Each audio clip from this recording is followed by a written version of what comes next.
Proverbs 19 verse 1 to 29 through the Bible. Chapter 19. Part 1. Better is the poor that walketh in his integrity, than he that is perverse in his lips and is a fool. Proverbs 19 verse 1.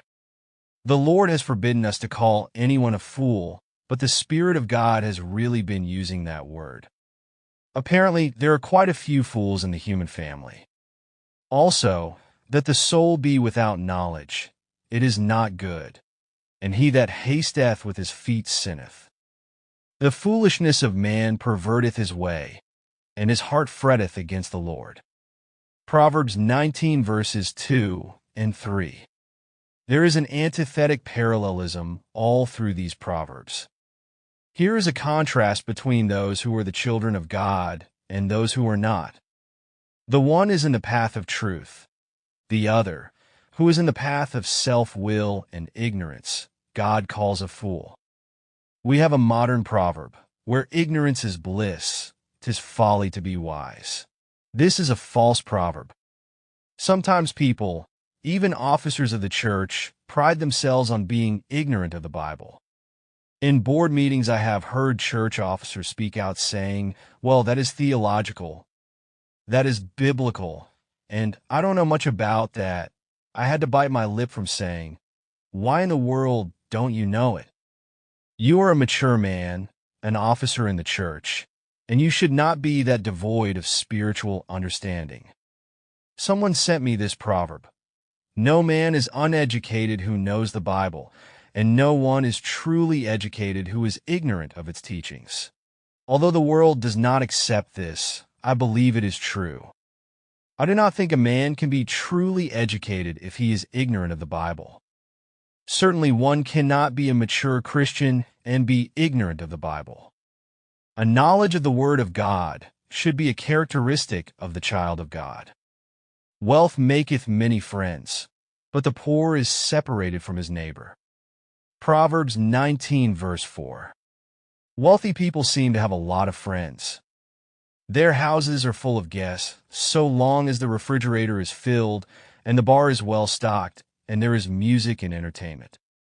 It is interesting to note that the Word of God admonishes the child of God to seek out the poor man. You will remember that James, in a practical way, speaks of a man who comes into your assembly with a gold ring in goodly apparel, and there cometh also a poor man in vile raiment.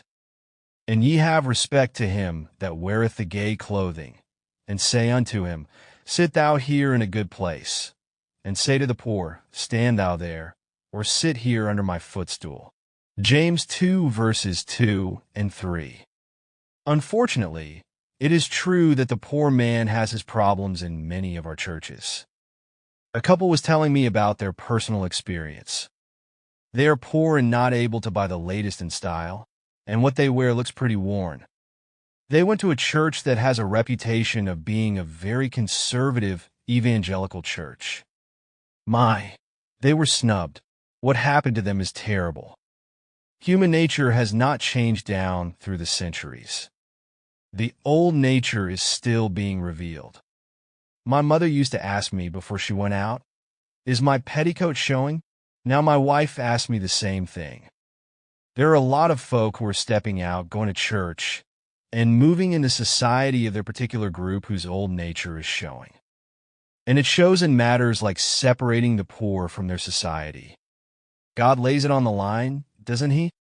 The poor is separated from his neighbor. When they find out you are a poor boy, they don't want you around. A false witness shall not be unpunished, and he that speaketh lies shall not escape.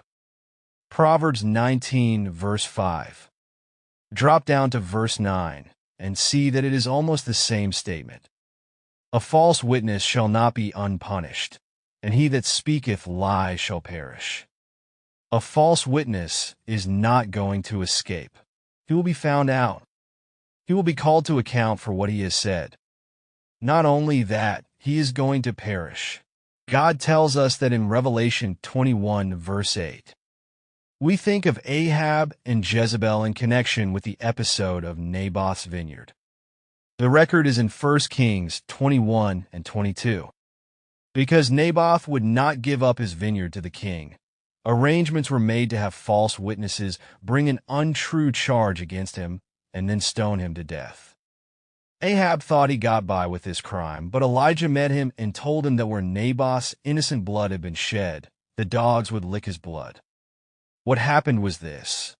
Ahab went into battle against Syria with Jehoshaphat in alliance with him. He put Jehoshaphat out in front wearing his royal robes, but Ahab disguised himself as a common soldier to escape notice. But a trigger-happy soldier on the enemy's side drew a bow at a venture. He didn't even know who he was aiming at, but that old arrow had Ahab's name on it. When it went out from the bow with a zing, it said, "Ahab, where are you? I'm looking for you." And it found him. He bled like a stuck pig, and he died.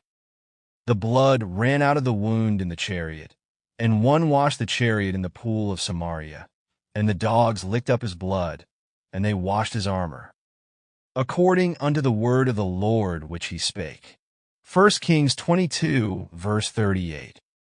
You say that is crude and frightful. I agree, but, my friend, lying, false witnessing, and gossip in God's sight are really frightful, and God hates them. A false witness shall not be unpunished, and he that speaketh lies shall not escape.